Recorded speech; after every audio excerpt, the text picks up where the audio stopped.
wanted to create a place for women journeying with cancer to be inspired and to shake up the way we look at cancer so we can activate the power of our minds to heal us from the inside. Welcome to this series, Rethinking Cancer. I'm Cindy Scott, two-time cancer thriver and author of the Healing Journal. This series is sponsored by Evolving Women, an online healing sanctuary for women journeying with cancer. You can find them at evolvingwomen.co.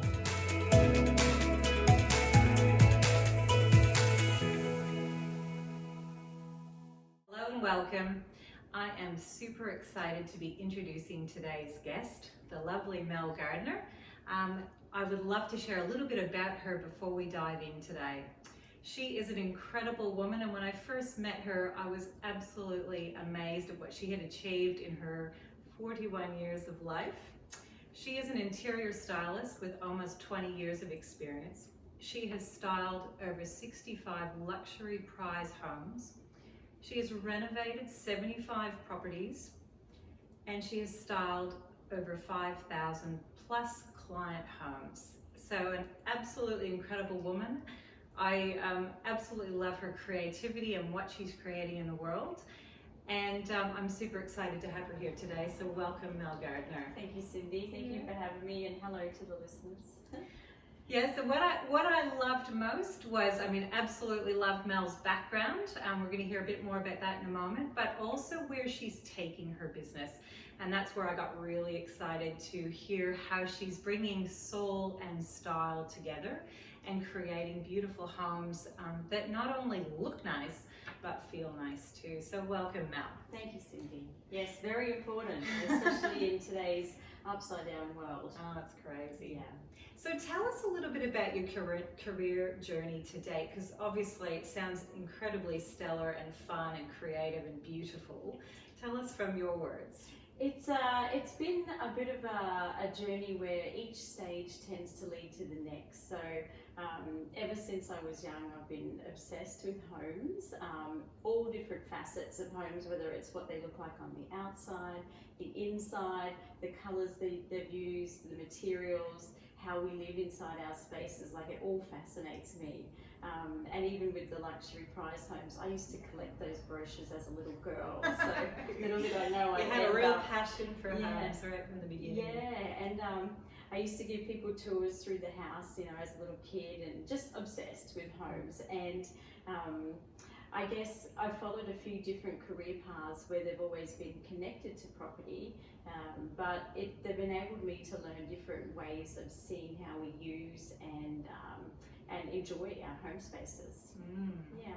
So for almost 20 years, you've been helping people to make their homes beautiful and so aesthetically look wonderful. Yeah. Yeah. Yeah. I've my first original job in a property kind of industry was as a real estate agent. So I actually got to help people find their homes, and throughout that journey I learned about what people were looking for. It's not just the house itself, but it's the lifestyle that it creates, it's the location, what the location can offer. So seeing it from the locality side of it, and then of course we've got families and different reasons as to why we need to be in different certain areas and spaces.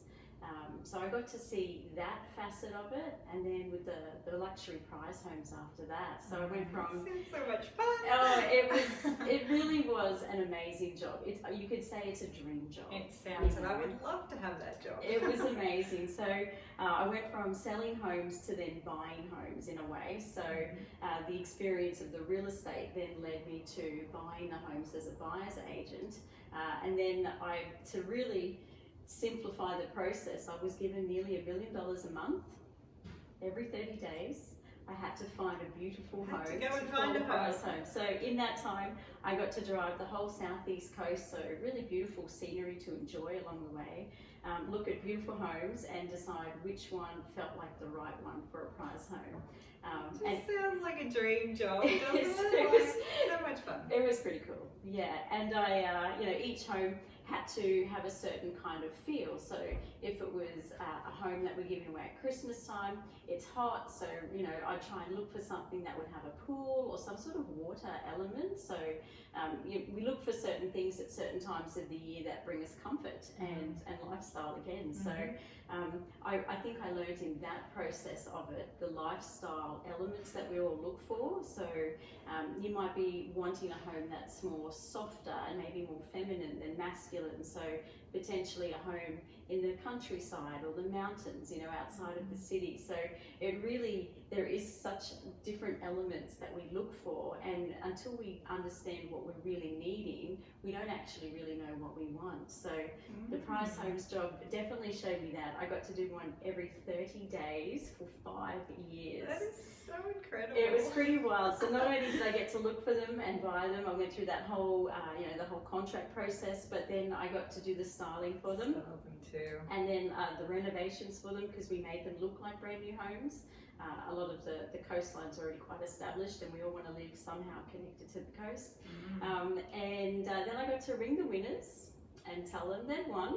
You got that job. I got that job. Yep, I was hung up on, I was laughed at. Are you serious? Yeah, They just didn't believe you. It's a lot to take in. That was you great. know, if I was to ring the second prize winner and they'd won $10,000, I'd get the tears, I'd get the squeals of joy, much more believable. Right. You know, so to tell someone you've just won $1 million worth of property plus gold, a home, you know, Furnished? Was all fully furnished? furnished, but we even put food in the fridge. What a dream. Yeah, you literally Bottle just of needed. champagne It had on arrival. champagne. Yeah, there was. And I got to spend the whole day with them in the home. And to be honest, there's still a level of disbelief that entire journey. It's not until I actually, so I'll spend the whole day with them at the home. This is how you turn on the water feature in your pool, and bin days on Tuesday, and this is your alarm code, and you know all the realities of it. Practicalities of living there. To make it real. And then it wasn't until I actually left for the day and I was waving goodbye, I'd be driving down the street, and you'd see all the emotions in their face as they realised, if she's leaving and we're still And here. we got the keys. So, and usually you'd see the tears then. So that, to me, I got to see people's lives change. It like Dreams come fully changed in true. those moments. So amazing. But it showed me another aspect of how we really need to enjoy our home spaces and what we're looking for, what we need, the reality of it all. There's always the perception that our homes need to look like these beautiful show homes, but it's not really reality, you know. And there's a big shift there where we're conditioned to believe that if our homes don't look like magazines, then maybe we haven't figured it out, or we're not good enough. Need an interior stylist to come in and help. And like it is important, it does play a role with how it looks, but it's not the only element, you know. There's the functionality of it, there's what the home needs to offer you to support you on a day-to-day living basis. Living there.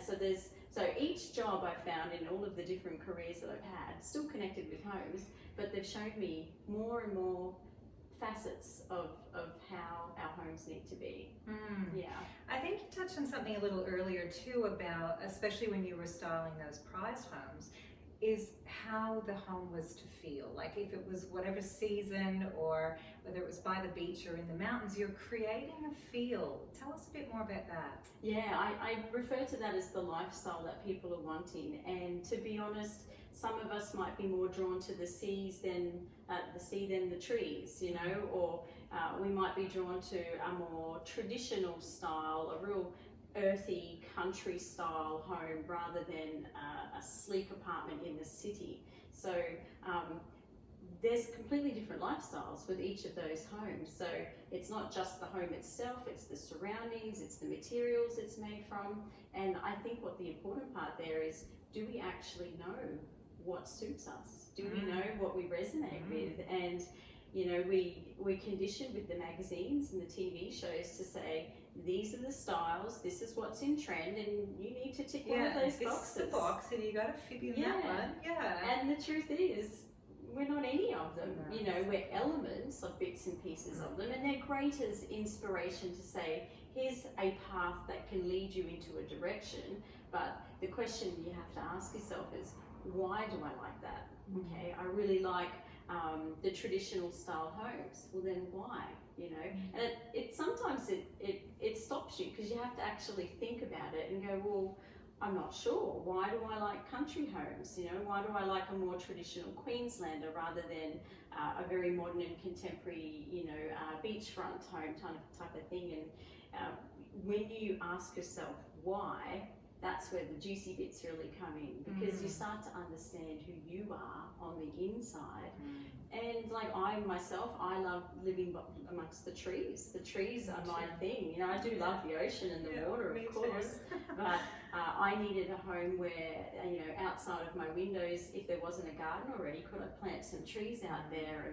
And even the view when I drive to my house and come in my driveway, can I have trees surrounding my home? And my own personal interior style is rainforest. Isn't that interesting? There's no tick box for that one. And I'm the same. I think my tastes are more eclectic. I don't really fit into any one box. So, around my home, you're going to find lots of different elements that probably don't fit into any, but they typical fit you. style. Yeah, absolutely. But I'm a bit eclectic anyway. But the best part is if you know what brings you joy and you know what really lights you up, you're surrounding yourself with things that bring you up to a positive vibration and really create happiness in all sorts of levels inside you. So in your home space, you're actually truly happy, and even if you're having a sad moment or there's something that you're working through, you can have these little elements around you that they have no choice but to bring in joy for you, and that's important. We want to have more joy around us. We do, yes. So that was the thing that got me most excited when we met, when you said that yes, the style, the look, the aesthetic of your home is important, but even more than that is how it feels. So tell us a bit about your journey with how you're shifting the direction of your business and why that's come to be for you. From all the homes and the people that I've spent time with over the 18 years that I've done it, the one thing that I've seen over and over again is it's actually how we need to feel inside our home. I've seen the pattern, even if I ignored it and followed all of the interior styling, 101s, it's actually how we feel. So I believe that everything is energy and everything holds an energy and a certain frequency, and all we need to do is be aware of it.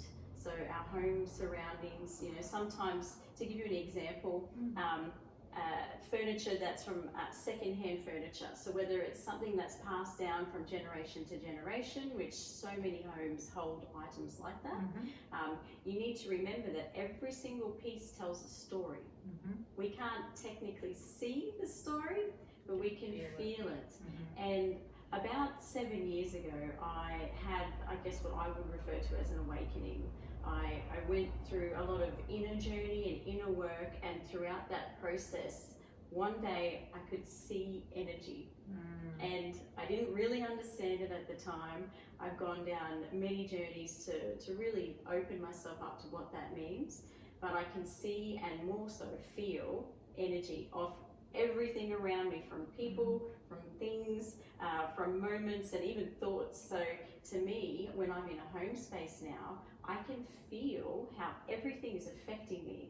So even though not everybody has had that moment where they can really tap into that, I think as soon as we have awareness of it, it starts to evolve naturally.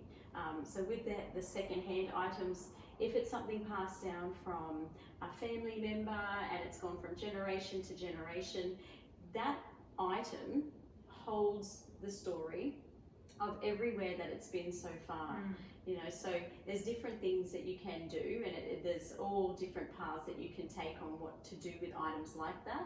But the first real thing we have to realize is, does it make you feel happy? Does it make you feel good?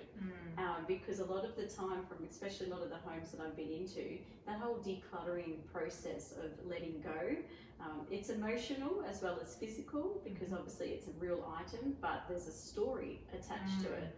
And you'll find that potentially in most cases the item, it's just shifted from space to space because you feel like you need to put it in the house somewhere, but it actually brings you down in frequency because it connects you to a story that you may not have actually dealt with completely. You haven't really gone through the process of what's emotionally involved in that, or you don't really like it, but you want to hold on to it because you don't want to hurt the feelings of the person who gave it to you, and that seems to be very common. But yes. I guess I've started to become more conscious of what I have around me in my home, and it's like, so if it was a gift from someone that maybe that relationship isn't what it was, you know, there is attachment to it, isn't there? There's 100%. like, oh, well, where has that come from? And every time you see that item, it brings you back to a place in your life. It takes you back, it connects you, reconnects you back to exactly what that story is. So you can either choose to let it evolve. So this is one of the things that I'd like to bring awareness to. It's the evolving process. So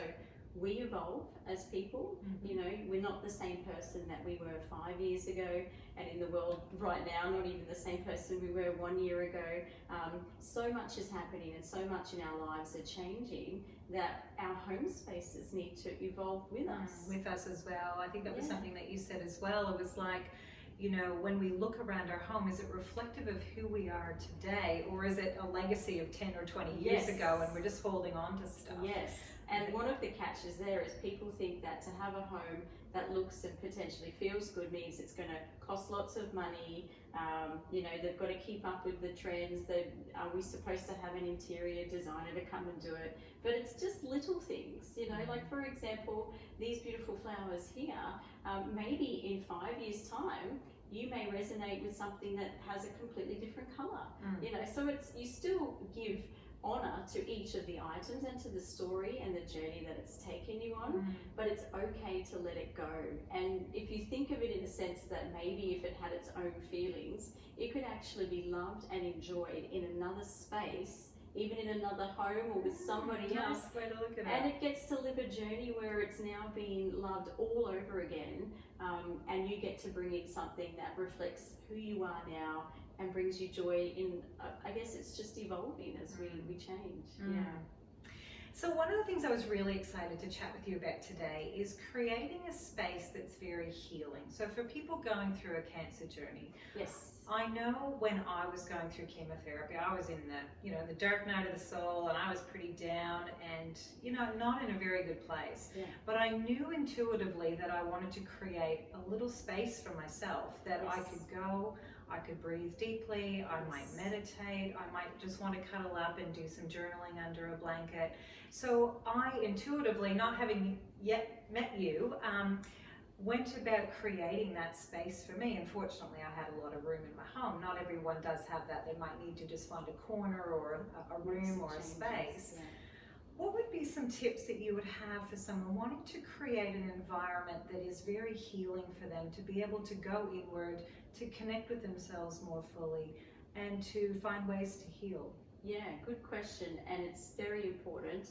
Our homes can heal us, and if we allow them the space to create that, it's going to be very beneficial to you.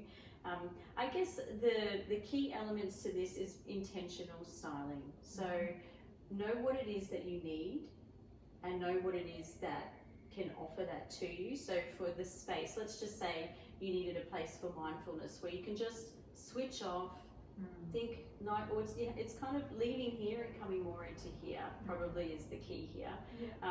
So let's just say, for example, taking the time to just sit, be comfortable, have something in front of you that's enjoyable to look at, and just switching off. So really no distractions, no loud noises, all that kind of stuff. A bit of a sacred space. Quiet place. A quiet place, yeah. So can your home offer you a position somehow in the floor plan to offer that? Sometimes there's just random corners in the house that aren't being used, or maybe that massive big chest of drawers that's been handed down from generation to generation. If we were to remove that and move our most favorite comfortable chair into that space, you can create now a space that's going to give you the benefits of what you're actually needing. So firstly, be intentional, like know what it is that you're actually wanting. So what's the mood you're trying to create? Do you need a space that's more relaxing, tranquil? Different rooms have different zones. So maybe, your kitchen or your living space could be a little bit more energizing and invigorating. So, maybe you could go brighter colors in there, but more subdued colors in the softer spaces where you really want to just tone things down. But there's a little technique that I like, and it's like, they call it habit stacking. I'm going to come up with a much cooler name for it, but think of it as layering. So layering good feelings. So for example, you've got some beautiful teas.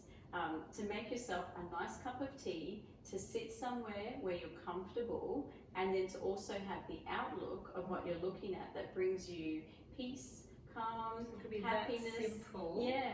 But if you really dumb it down, you could have a boring cup of tea or just a boring drink. You could sit in a chair that's not that comfortable for you, and then you could be in a space where maybe in front of you is the TV.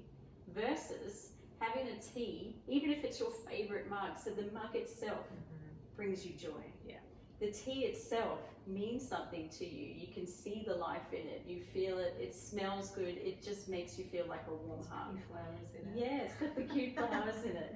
And then you sit in this chair that just supports you. It's comfortable. You've positioned it well so that if it is near a window, the sun's not coming in and causing you to glare or anything like that. Like, it literally, every element of the journey is actually supporting you. So instead of sitting in that uncomfortable spot being confused by sounds from the TV, you're now sitting here holding a big warm hug on a chair. Even if the chair you might like certain textures, like fluffy blankets. I'm a texture girl. Yeah, well, textures are so important. I don't think a lot of people have tapped into that, but textures of things play a role too. So if it's starting to be in the cooler months, you could even put like one of those nice fluffy blankets on the chair. So every single element in that 5 minutes you give yourself is intentional. It's intentional. So I think understanding the mood you're trying to create, giving yourself the space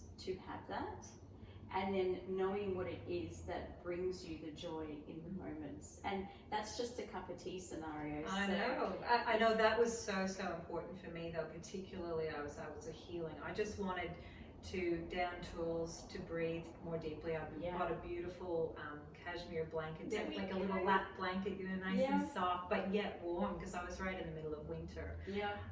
And then of course the mug and the teas, because I've started the whole healing tea range because of that. I wanted to have these beautiful teas that helped us to heal from within. That's beautiful. Just those simple little things can create this nice little healing sanctuary for yourself at home, anywhere around your home that you feel comfortable. It doesn't have to be complicated. No. That's where we get stuck. That's where we're like, oh, but my house isn't big enough. I need this Zen zone. Yeah, and I've got kids and they're running around, and you just have to you have to gift yourself the time to come up with the questions and the answers of what you want.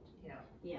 And if you're unable to do all of the maneuvering and the creating, like for example, it could be a corner and it's quite glary and you might need to put curtains up and you're not sure, like you can ask for support. Just be mindful of all the different layers that's required, and then put it into action, and create it. It's going to make a big difference. Great. Yeah. Have you got any other suggestions for people to create a healing home for themselves? Yes, I do. There's a few different elements. I think if you can remember the 5 senses, there's sight, sound, touch, taste. There's a 5th one there somewhere. Hearing. The elements, So as we talked before with the textures, so in your bedroom, are you comfortable in the space? There's the bed sheets, are they supportive for what you're needing? Different fragrances as well. So especially when you get into diffusing oils, essential oils and beautiful soy candles that actually have aromas in them that can create different frequencies in a way and different moods. It's all about mood hacking, really. Yes. Yeah. So I think usually our worlds can be quite hectic. We're conditioned to have a lot of things coming in. So if you can find balance and harmony. So as I said before, with some of the homes, there's masculine and feminine homes. So finding a balance in your home space and knowing that all the different areas are meant to have different vibes, different zones, different vibes. So knowing what you want and bringing that in, and then knowing what connects with you is key to that. Finding harmony in the spaces. I mean, in our homes, we also have outside. as well. I think nature is a big one. Nature's a massive one. So if we can either bring in plants inside, if you're not the green thumb, and that happens quite often, you can have something that's perhaps artificial but looks real and can last a lot longer. But I think even just taking some large leaves off a tree outside, or it doesn't have to be a bouquet from a shop where they've completely made this amazing arrangement. Just bringing little elements of nature in. Nature has a really cool energy to it. It's alive in a way. So bringing that into the space, your view outside, be mindful of what you get to see. These are windows to a location that you live. So if the garden isn't positioned in a way where you can enjoy it, can you create a space outside? I think even having our feet on the ground outside is very important for our souls. Walking in the grass or on the beach. Grounding. There's a whole science to it. Absolutely. There's a massive science. So if you think of us as energetic beings, and our thoughts can change our frequency, then by putting our feet on the ground, we allow that to flow through. So one of my theories in my styling formula is looks, feels, functions, and flows.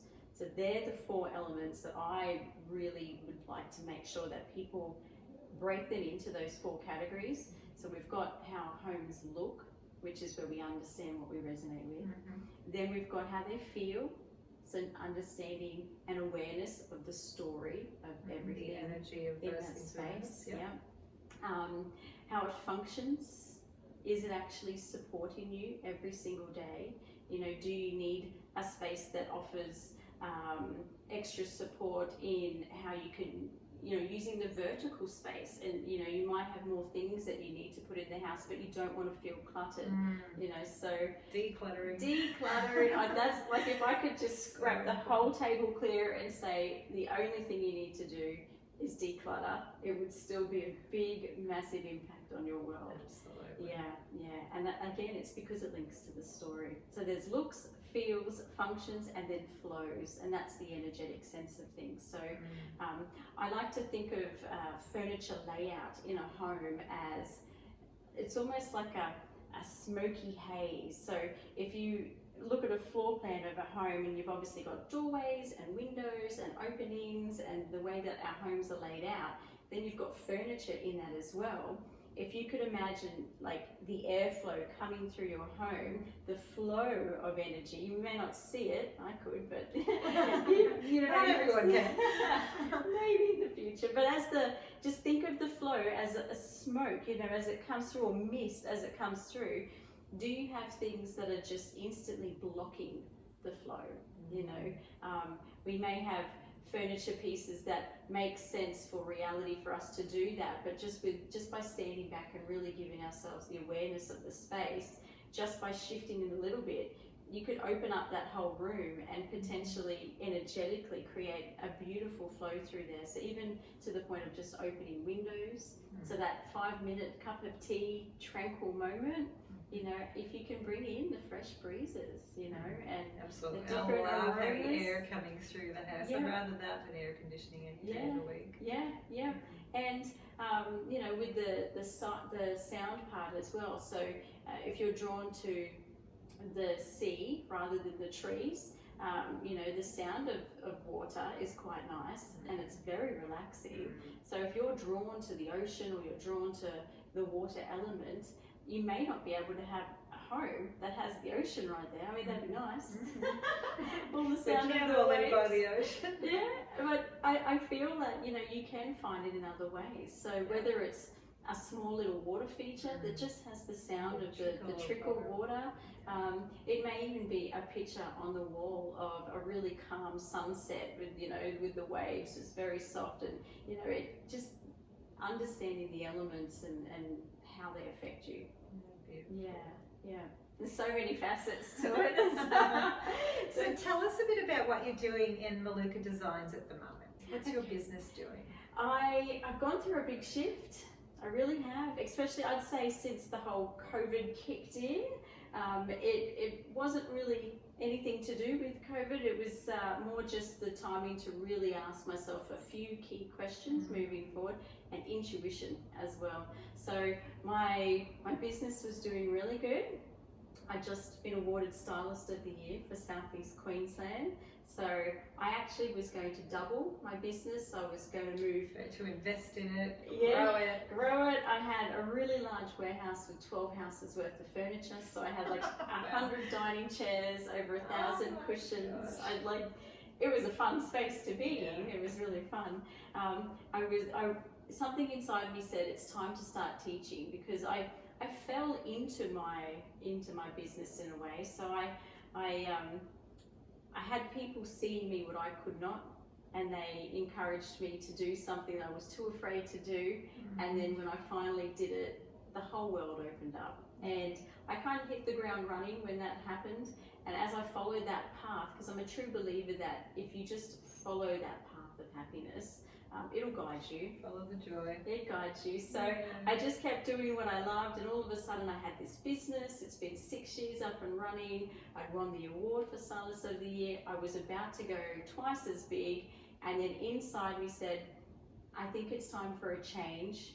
I think it's time you start teaching instead of, because styling houses, it's still a lot of furniture moving. There's a big component of that, And without having a lot of staff, I still had to do a lot of that work. I did all of that work. So I decided to sell everything. I've created these new workshops, and I now want to teach people to bring the awareness to how homes feel rather than just how they look. So teaching is where I'm heading right now. Yeah, so it sounds to me like your soul has evolved, and thus your business has, as a reflection of that. Yeah. And looking back, and you think to yourself, it's starting all over again in a way. But then when you look back, I've started all over again so many times, and it's layering. It's just the layering, and everything that I've learned in the last 6 years of staging the homes, I needed all of that information to get to where I am now. So it's a really exciting time. Prepared you for now. It really has, and I think it's so important for us as to honor our souls, to be quite healing. We need healing. The whole world needs healing right now. Even more than ever. More than ever, And especially with what you're doing, to create awareness and information on just really small things that can make a big impact in your space, to break the mold. It doesn't have to cost lots of money. You don't have to fit into a box of what society tells us. No. It's just, they don't teach you this kind of stuff at school.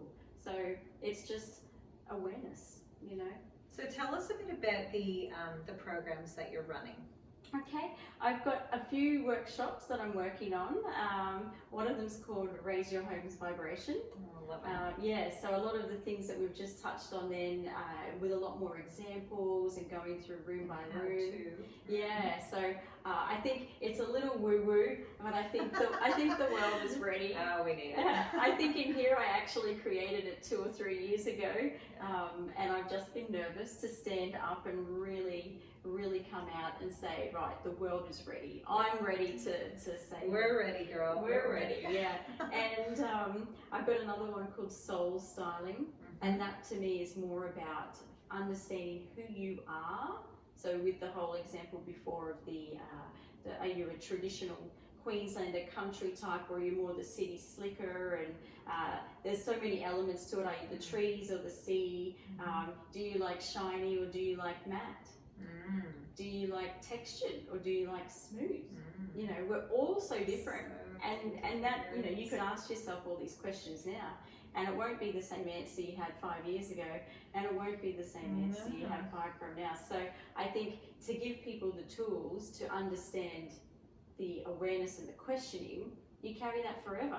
Doesn't matter where you live in and what home you're in and all that kind of stuff. You've empowered yourself with that knowledge just to ask the questions. So soul styling is about figuring who you are, so you can have a home that resonates. There's so many. One's going to be called Healing Homes that I'm working on. So the example with the cup of tea before, going through room by room how to do that. Yeah, there's also a whole bunch of different things that we can, tools that we can use. So with the aromatherapy, there's a whole thing on crystals and their frequencies and how we can clear things like that. Sacred spaces, to actually sit in a space and just to go within. You know, you can have all of the people teach you how to do meditation and how to go through those processes, but if you're wanting to do it at home and you're not in the right environment, it's the extra layer that perhaps people haven't contemplated when they go through that process. So many actually. I think I've scribbled down about 20 of them. I'm working on my second one. Yeah, so it's evolving. So where can people find you? melukadesign.com.au. I will be running workshops every month. I'm going to be doing teaching every month. I'm going to commit to actually putting myself out there to styling made easy is one of my big ones, because we all still have that sense of how do I make my home look good, and then I've got all the other workshops that are complementary with it on how we can evolve in our home spaces. I'm going to be doing that. And at the moment I'm doing them at Condalilla at Montville, up on the hinterland, so it's literally in the middle of a rainforest. It feels very good, yeah. So just teaching online as well. So if you can't physically make it to the location of the Sunshine Coast, I've got uploaded videos as well that you can watch. Awesome. Yeah. So is there one thing that you'd love to leave our audience with, one little tip or suggestion, you know, perhaps someone who's in cancer treatment at the moment or going through a tough time? What advice might you have for them? Yes. I would say follow what feels good. When you truly open yourself up to absorbing your intuition, listening to your intuition, it guides you, it tells us. So it's so easy to get stuck in your head, and really our heart knows what to do. So, you know, if there's something that you're needing, and especially in a home sense, if you can create that for you, your head might be going, oh, but I don't know how to do that, or I should be doing that. I should be doing that. If your heart's saying, I really need this, then follow that, you know, and just follow all the moments that you get that bring you joy or make you happy. Take a moment to acknowledge them as well. You know, when you actually stop in the moment and allow it to really sink in, you know, those little tiny moments really can make a big impact. I think that's great advice too. I mean, for someone like myself, I've probably always known what my heart yearned for, but I would override it with I should do that. Yeah, logic or other pressing priorities, or making sure everybody else was okay. So as women, it can be particularly challenging to go, well, hey, this is what my heart feels to do right now. This is what would actually help me to heal or put myself first. That can be a really tough road. Yeah, I think also we're conditioned to feel a little bit guilty if we actually spend time on ourselves. Yeah. How sad is that? Very sad. Yeah. So we can start with that 5-minute, have a cup of tea and honoring yourself with that lovely ritual. And you'll find in those 5 minutes that has reset, recharged and rejuvenated you to be able to give more. You'll be able to then have just that little bit extra energy. Your heart is, you know, your cup is full. Just in those small moments, just enough to push you through. And then when you do realize that you're needing a little bit more, you're feeling a little bit depleted, it literally only can take 5 minutes of just giving to yourself. Absolutely. Yeah. Honoring self, putting self first, just even if it's for 5 minutes. Even for 5 minutes, yeah. But giving yourself the space to do it. Thank you so much for being here today, Mel. It's been an absolute pleasure chatting with you. Thank you, Cindy. Thank you for allowing me to share this knowledge with your audience as well. And, wonderful. And people can find you at melukadesigns.com.au. I'll put the link in the chat below. Thank you so much for joining us. Thanks so much for joining us today on Rethinking Cancer. I hope this episode has lifted your spirits. Come and join us again for more inspirational cancer thriver stories, expert interviews, and strategies to live your best life. Who knows, maybe it could be your story next. I'm Cindy Scott. Until we meet again.